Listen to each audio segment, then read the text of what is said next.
When you properly implement 5S in your organization, that culture change will affect a lot of other productivity parameters as well. Hello, I'm Tom. Welcome to my channel where we talk about continuous improvement in an industrial setting. And today's video, it's been triggered by one of you viewers, and it was about a comment on the 5S video saying, don't forget that good 5S also really boosts quality and productivity and sort of general discipline within the company. So it really changes the culture. And yes, that is such an important part of 5S.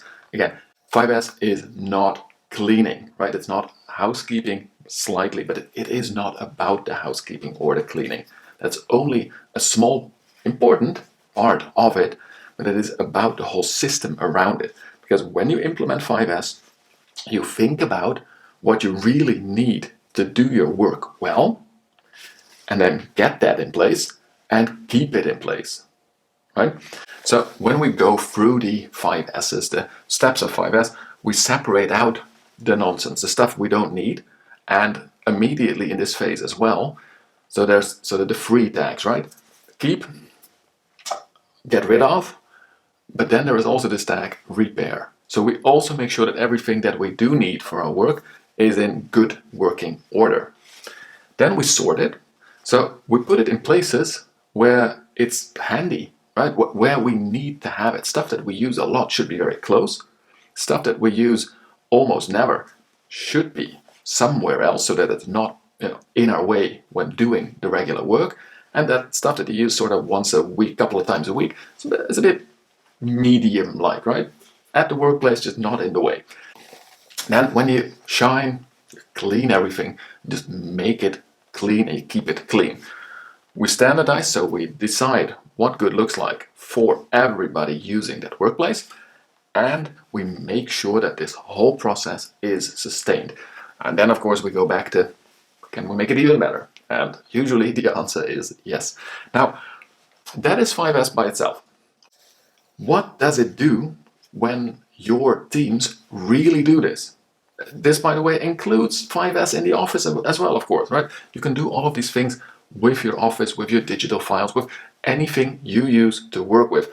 And in fact, if you do this in your factory, and I'm assuming you are a continuous improvement expert, a quality engineer, a reliability engineer, a manager, make sure you 5S your own workplace as well. And your own workplace includes your digital stuff too. But when we get this, and it really works, and we really get people involved and using the system. So when we really think about separating what do we need from what don't we need, and also from what isn't correct right now, right? We do not accept any problems anymore. We do not accept faulty equipment. That mindset will continue to, we do not produce faulty products. So it has a huge effect on the way that your people think about quality.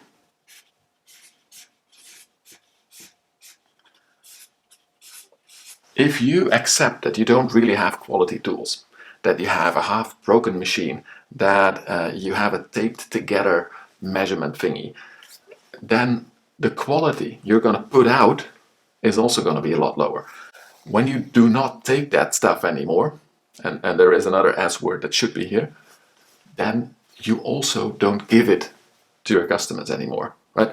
People will, in a place with a lot of mess, sort of accept that you make mess in a very nicely organized place. Everybody gets that extra boost to also deliver a good product. Now, when we sort things, and I told you, right, the sorting is about things that I need often, I put very close to me, things that I need, well, on a regular basis, I keep within my work area, and the stuff that I don't really need too often, but I do need it, I make sure that there is an organized place where I store that. And this can be all of your cleaning tools, all of the materials around your line, spare parts, but it can also be the stuff you use in your office. If you write a lot, so quite often, then you have a little pen drawer or a basket with a pen on your desk, right, within swivel distance. So in an office, that is quite literally often those office chairs, they really do swivel.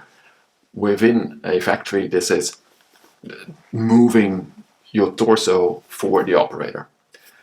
Now, what this does is it forces you to really think about, what am I doing? What is my process? And how do I deliver the work? What do I need at which stage, at which place of the line?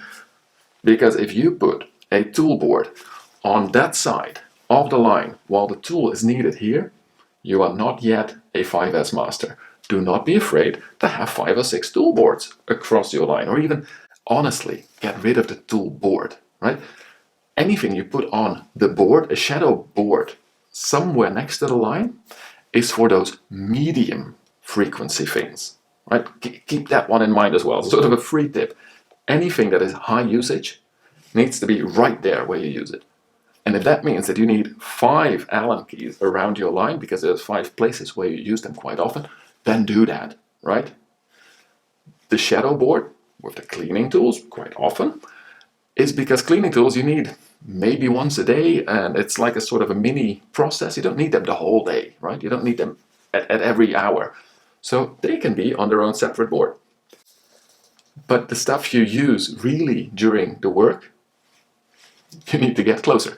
So you need to think about your processes. This also creates that process thinking for your people, for your operators, but also for your office staff, for yourself. You force people into process thinking, which is critical to problem solving, to improvement, right? To anything in Six Sigma. That's basically just process understanding and process thinking. Then when we clean our stuff, and when we keep it clean, and when we keep it lubricated but not overflowing with all kinds of greases, what we're doing is, again, we're not taking any bad stuff, but we also make sure that what we work with is clean, that we work with looks nice, but it works nicely. The cleaning mentality, giving your workplace to the next person clean, or to yourself again clean, ready to work, ready to be productive, that triggers that real strong feeling of I need to maintain my workplace. So you will see that things that are clean, painted, and where you can immediately spot problems, because you shine them up, right? They also trigger a much more active maintenance philosophy in everybody on that workplace. Then when we standardize, so this is because somebody, hopefully a small group, probably not everybody in the whole factory, decided on these rules, was really thinking about the quality of the tools, but the process, the maintenance. So those first S's, they were really thinking about those, and they tested and they did, and now you want everybody to use this system. That'll give you more information. It is a reason why you might want to change some things. You get discussions, that's all fine. But at the end, there is only one way that we all here work in this workplace. And that needs to be trained out, that needs to be agreed, and that needs to be written in such a way that other people understand it, and organized in such a way that other people understand it. So if we are good at that, we also become good at cooperation and challenging each other, and having a discussion on what is the way we work, but also a discussion on what is maybe smarter. That really, really gives you a lot of extra thinking power throughout your whole organization. Super strong. And then when we sustain, so when we ask usually the operators to put things back on the shadow board, or ourselves in the office to have a clean desk at the end of the day, and clean is decided sort of by yourself, right? What is clean? But once the rules are standardized, then this is how we work. we keep it that way, and we check it. Is it still working? The next operator will also, the upcoming shift will check what was left to them. How was the start? Managers, specialists will from time to time come and do a check on, is everything working? Can we maybe help with something as well? But in the end, sustain is a lot of sort of checks as well.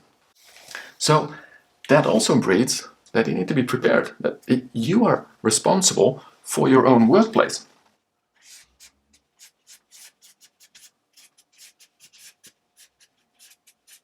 You are accountable for what you do. You're accountable for how you leave your workplace, but that accountability spreads as well, right? You're also accountable for what you make. You're accountable for keeping your stuff maintained. So you get some autonomy, you get a lot of tools, but with great power also comes great responsibility, right? So you also get accountability added in, but you will, this part will go into your culture, it will spread. And all of these, and I completely understand that I had a couple of options for how to put them one-on-one. This is not per se one-on-one, and you can put slightly different words here. But this type of culture, these type of behaviors and attitudes, they spread throughout your organization if you implement 5S as it is supposed to be. So this is not for cleaning, this is for really organizing your workplace, which includes a clean workplace. But if you really get that down, and if you can get it to loop back on itself, to continuously improve, that culture is added in as well, right? It's okay to challenge, it's okay to improve, and it is okay to increase my mastery and effectiveness. Wonderful stuff. Really wonderful stuff happens in companies where 5S is taken seriously. Not implemented by the quality department, but really by the organization as a whole.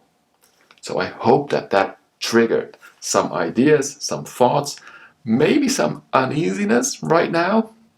And if it did, don't forget to hit that like button and let me know what it did for your organization, and maybe also what extra questions and remarks this triggers. I love to see your comments below. For now, I wish you the best of luck implementing this big culture change. And as always, don't forget to also enjoy the continuous improvement journey.